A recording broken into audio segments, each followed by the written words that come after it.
She said Coi Leray. She said I'm smoking on a blunt as big as Coi Leray, like she's a big star. We not believing that. That don't sound like cap to you. Yo. It's your boy Uche. I got my boy DZ. We are the Ill-Advised Wise Guys. Check out the full podcast. Link below. Are women too competitive? I noticed mainly in rap, but in music in particular, you know, a lot of women seem to be threatened by the existence of other women. And it's like, I get it. Like, competition is the name of the game when it comes to hip hop in general. Hip hop was built on competition. I'm not saying competition shouldn't be there. I believe it should exist. In terms of like how women are damn near getting distracted by the BS. You know, I'm thinking about recent situations like Latto dissing Coi Leray. Allegedly, they fought. Who knows? I'm not into it. I don't even really know if this is a thing. I just know what I heard. Nicki Minaj dissing Meg Thee Stallion. You heard about that, right? Yeah, I did. I heard about it. There's a lot of just what I would call it cattiness among the top when it comes to female rap. And I'm curious. I'm going to kick this to our resident insider on female rap, Kristen Ayana. Why are y'all so petty? I'm gonna be honest, and I really don't think the girls are petty. I think the fans are petty. Let's start with the fans. Like, I'm gonna talk about Nicki, and I'm gonna talk about Megan Thee Stallion, or we could talk about Nicki, and we could talk about Little Kim.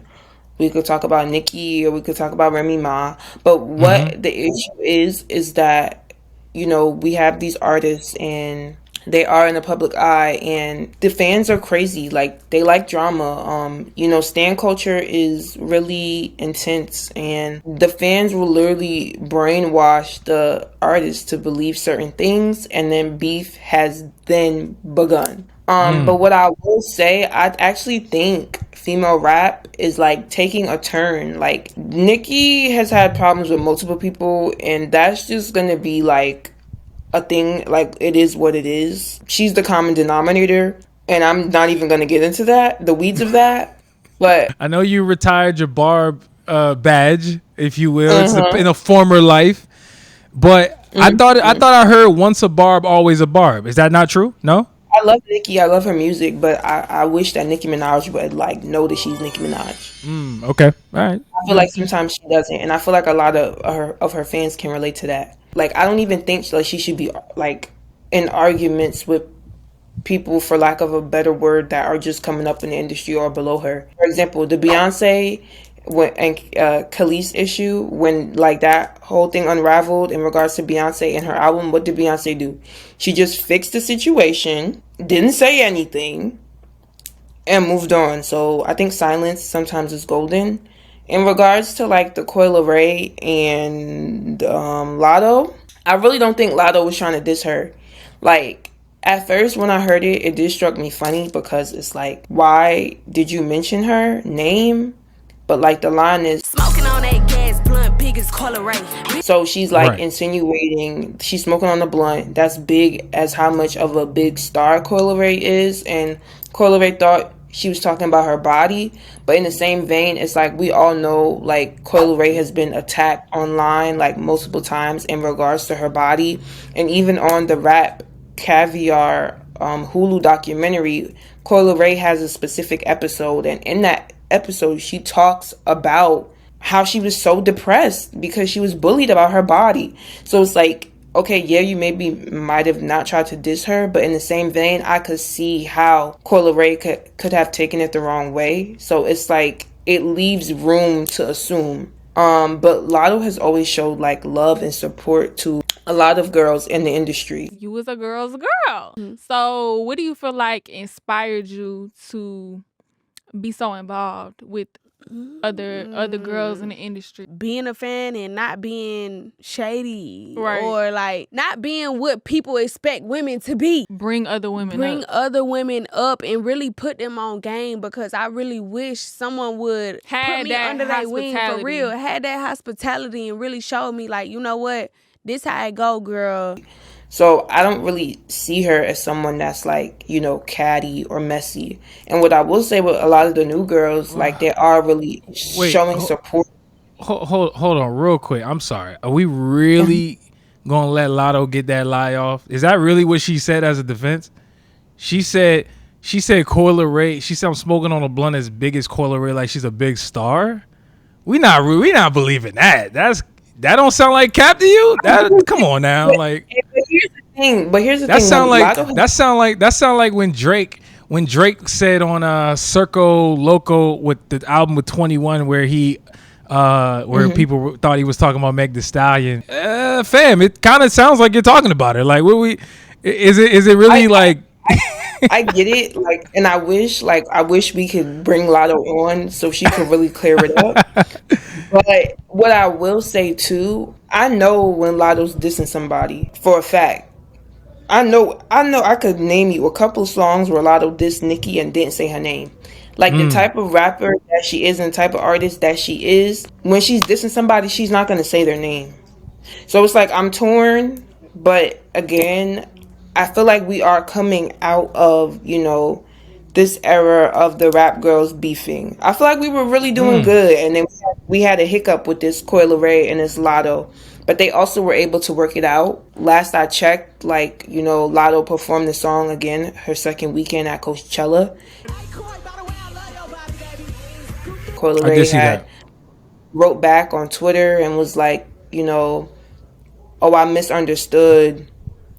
It's all love, Latto, or something of that nature. So I think we are coming out of that space. And if you look at like all the other rap girls, like the Lola Brooks, City Girls, Latto, Breezy, Cali, like I'm seeing like a lot of the girls collaborating together and like bringing each other up. Like Latto just had Lola Brooke on her radio show. She had Chloe Bailey. So it's like I see more support than versus the arguing and fighting. And it's not to say that we won't ever experience that, because that's life, and male rappers do all the time. But I do think for women it's really heightened. Like when there is drama versus when there's drama with men is not at the same level. Like people like online really like tug and pull at it to make it bigger than what it actually is. I like what you said there. I'm glad you ended on that, because you're right. Like I do think the fans, speaking of the barbs and speaking of stan culture, there's that show Sworn. There you go. Thank you. I knew you knew what I was talking about. But there's that show which highlights this idea of stan culture and how it can be detrimental to a lot of people in the real world. There's real implications with blindly supporting somebody. You cause a lot of drama. It can also, like you said, impact how these rappers think they should move, and they may diss somebody unnecessarily. It can cause issues. So I'm not trying to blame fans fully. I do think people should be accountable.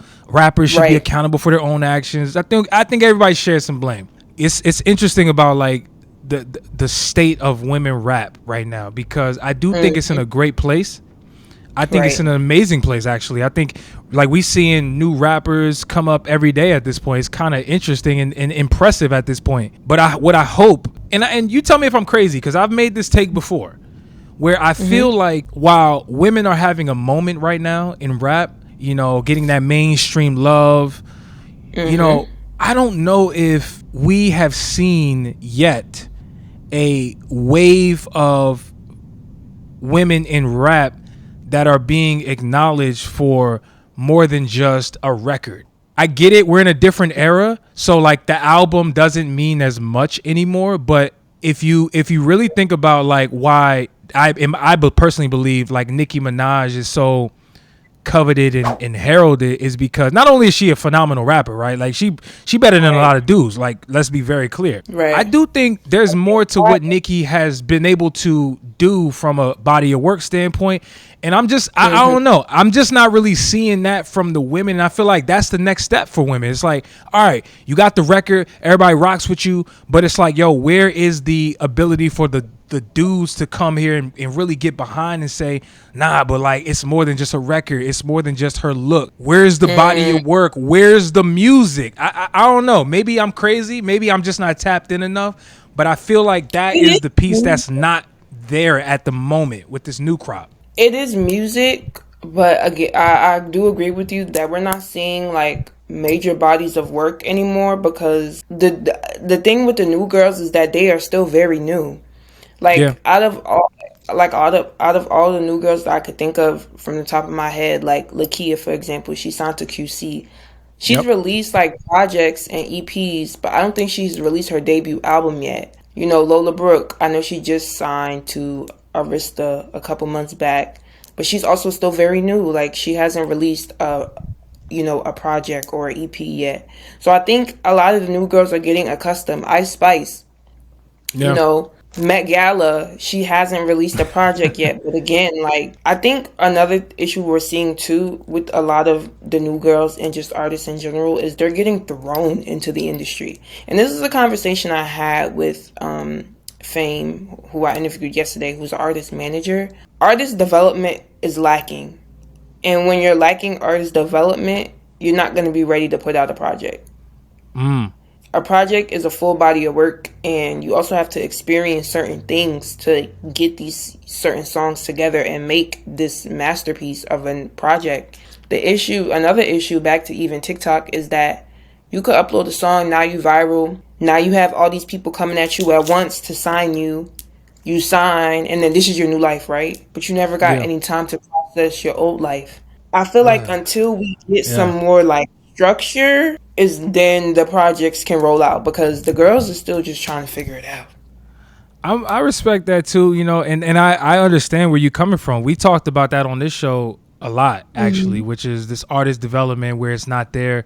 And this ain't just about the women, it's about just in general. Like, artist development, it's not really a thing anymore. It's hurting the development of artists ultimately, which is hurting the music. And so the other thing I was saying, I guess the last thing I'm gonna say on this is, like, recently we saw a huge increase in the interest and I'll say popularity in women's basketball with LSU. LSU, but what's her name? Reese, the girl who was beefing with the other white girl from Iowa, and it became this national story, and it got a lot of people interested, and it was well documented that final game, that championship game in women's basketball, it broke records. Like, it beat out the men's game. Now people from all backgrounds are interested in women's basketball. And I feel like that is on the horizon for female rap, where it's like, I don't think it has happened yet. And I think it's there. I think we're all paying attention, but I'm talking about like that next step to where we start saying, all right, damn, like, they are equally as important. And of course you guys are. Like, I love a lot of female rappers and whatnot, but I'm just talking about, like, when I think about artists like, for example, Glorilla, artists like even Latto, I think about artists like Nicki Minaj. There's a couple that come to mind that to me defy the gender gap, where a lot of dudes rock with them too. I think it has to do with like the approach to music, like the songwriting, like what they're talking about in the records that get people that are not just the females rocking with the music. I think it has a lot to do about that. I mean, what do you think? What do you think about that? I think it's the songwriting. I think how it's being delivered. Like, a lot of men love Lola Brooke because she's New York. Like, she's Brooklyn. She's raw. She's real. She's not watering herself down.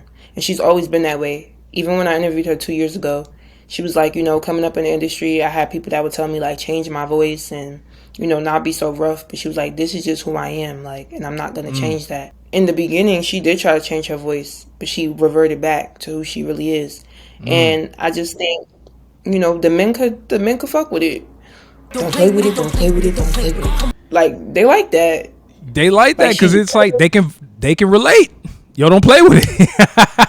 Like, she's real, she's raw. Well, I'll be paying attention to a lot of these women out here. You know, I think a lot of them got talent. They getting that shine, but you know, there's more. I think work and a lot more that's coming through the door. That we'll see how this unfolds. You know, but I just wish, you know, at the top they can get it together, because you know, I do think those collaborations is kind of, or the lack thereof of a lot of these bigger collaborations is probably, you know, doing more damage than good. Listen to the full episode, link below.